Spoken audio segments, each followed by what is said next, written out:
आते हुए 5 किलो चीनी ले आना, जाते हुए गाड़ी आहिस्ता चलाना, खाते हुए पानी मत पियो। ऐसे जुमले हम अपनी डे टू डे लाइफ यानी रोज़मर्रा ज़िंदगी में ज़रूर बोलते हैं या सुनते हैं। इन जुमलों के लिए इंग्लिश का ये स्ट्रक्चर यूज़ होता है, sentence plus while plus verb plus ING plus other words. अच्छी तरह समझने के लिए कुछ मिसालें देखते हैं। आते हुए 5 किलो चीनी ले आना, bring 5 kg sugar while coming, bring 5 kg sugar while coming. जाते हुए गाड़ी आहिस्ता चलाना, drive slow while going, drive slow while going. खाते हुए पानी मत पियो, don't drink water while eating. अब मिलने का कोई फ़ायदा नहीं, अब जाने का कोई फ़ायदा नहीं, अब पढ़ने का कोई फ़ायदा नहीं। ऐसे जुमले हम अपनी डे टू डे लाइफ यानी रोज़मर्रा ज़िंदगी में ज़रूर बोलते हैं या सुनते हैं। इन जुमलों में हम कह रहे हैं कोई फ़ायदा नहीं, इसके लिए आपको यूज़ करना होगा इंग्लिश में नो यूज़ ऑफ। आइए कंप्लीट स्ट्रक्चर समझते हैं। It is plus no use of plus verb plus ING plus other words. अच्छी तरह समझने के लिए कुछ मिसालें देखते हैं। अब मिलने का कोई फ़ायदा नहीं, it is no use of meeting now, it is no use of meeting now. अब जाने का कोई फ़ायदा नहीं, it is no use of going now, it is no use of going now. अब पढ़ने का कोई फ़ायदा नहीं, it is no use of reading now. वो सरफ नाम का डॉक्टर है, तुम सरफ नाम के दोस्त हो, वो सरफ नाम की टीचर है। ऐसे जुमले हम अपने डे टू डे लाइफ यानी रोज़मर्रा ज़िंदगी में ज़रूर बोलते हैं या सुनते हैं। इन जुमलों में हम कह रहे हैं सरफ नाम का या सरफ नाम के, इसके लिए आपको यूज़ करना होगा इंग्लिश में सो कॉल्ड। आइए कंप्लीट स्ट्रक्चर समझते हैं। सब्जेक्ट प्लस हेल्पिंग वर्ब जिसको ऑक्सिलरी वर्ब भी कहा जाता है, ये टेंस या सब्जेक्ट के मुताबिक होता है, plus so called plus other words. अच्छी तरह समझने के लिए कुछ मिसालें देखते हैं। वो सरफ नाम का डॉक्टर है, he is so called doctor, he is so called doctor. तुम सरफ नाम के दोस्त हो, you are so called friend, you are so called friend. वो सरफ नाम की टीचर है, she is so called teacher. चाह कर भी मैं बता नहीं सकता, चाह कर भी तुम जा नहीं सकते, चाह कर भी वो सो नहीं सकता। इस जुमलों में हम कह रहे हैं चाह कर भी में, इसके लिए आपको यूज़ करना होगा इंग्लिश में इफ़ आई वांट टू। आइए कंप्लीट स्ट्रक्चर समझते हैं। Sentence plus if I want to. I ये सब्जेक्ट प्रोनाउन है जो चेंज हो सकता है, वांट ये मेन वर्ब है, ये भी टेंस या सब्जेक्ट के मुताबिक चेंज हो सकता है। अच्छी तरह समझने के लिए कुछ मिसालें देखते हैं। चाह कर भी मैं बता नहीं सकता, I can tell if I want to, I can't tell if I want to. चाह कर भी तुम जा नहीं सकते, you can't go if you want to, you can't go if you want. चाह कर भी वो सो नहीं सकता, चाह कर भी वो सो नहीं सकता, he can't sleep if he wants to. तो क्या हुआ अगर उसने कॉल नहीं की, तो क्या हुआ अगर मैंने ऐसा कह दिया, तो क्या हुआ अगर उसने चाय में चीनी नहीं डाली। इन जुमलों में हम कह रहे हैं तो क्या हुआ अगर, इसके लिए आपको यूज़ करना होगा इंग्लिश में सो व्हाट इफ। आइए कंप्लीट स्ट्रक्चर समझते हैं। सो what if plus sentence. Sentence ये टेंस या सिचुएशन के हिसाब से चेंज होता रहेगा। सो व्हाट इफ ये वही का वही रहेगा, विच मीन तो क्या हुआ अगर। अच्छी तरह समझने के लिए कुछ मिसालें देखते हैं। तो क्या हुआ अगर उसने कॉल नहीं की, सो what if he didn't call, so what if he didn't call. Didn't ये डिड नॉट का शॉर्ट फॉर्म है।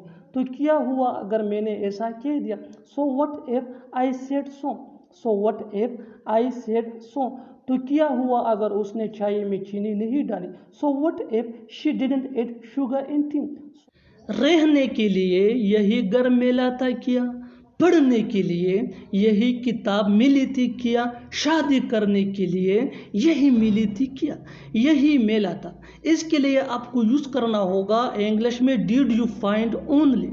आइए कंप्लीट स्ट्रक्चर देखते हैं। Did you find only plus thing plus two plus V1 यानी first form of verb plus object plus question mark. अच्छी तरह समझने के लिए कुछ मिसालें देखते हैं। रहने के लिए यही घर मिला था क्या, did you find only this house to live, Did you find only this house to live?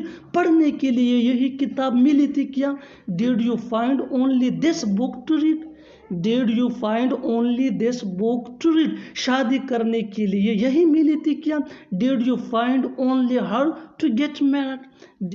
मैंने उसे फोन पर बातें करते हुए देखा, उसने तुम्हें चोरी करते हुए देखा, तुमने उसे यहाँ आते हुए देखा। ऐसे जुमले हम अपने डे टू डे लाइफ यानी रोज़मर्रा ज़िंदगी में ज़रूर बोलते या सुनते हैं दूसरों से। इन जुमलों के लिए इंग्लिश का ये स्ट्रक्चर यूज़ होता है, subject plus find plus object plus verb plus ING plus other words. Find ये मेन वर्ब है और ये टेंस या सब्जेक्ट के मुताबिक चेंज भी हो सकता है। अच्छी तरह समझने के लिए कुछ मिसालें देखते हैं। मैंने उसे फ़ोन पर बातें करते हुए देखा। I found him talking on the phone. I found him talking on the phone. उसने तुम्हें चोरी करते हुए देखा। He found you stealing. He found you stealing. तुमने उसे यहाँ आते हुए देखा। You found him coming here. इज्जत नाम की भी कोई चीज़ होती है, पैसा नाम की भी कोई चीज़ होती है, इंसानियत नाम की भी कोई चीज़ होती है। इन जुमलों के लिए इंग्लिश का ये स्ट्रक्चर यूज होता है, there is something called plus object plus to. अच्छी तरह समझने के लिए कुछ मिसालें देखते हैं। इज्जत नाम की भी कोई चीज़ होती है, there is something called respect to. There is something called respect to. पैसा नाम की भी कोई चीज़ होती है, there is something called money to. There is something called money to.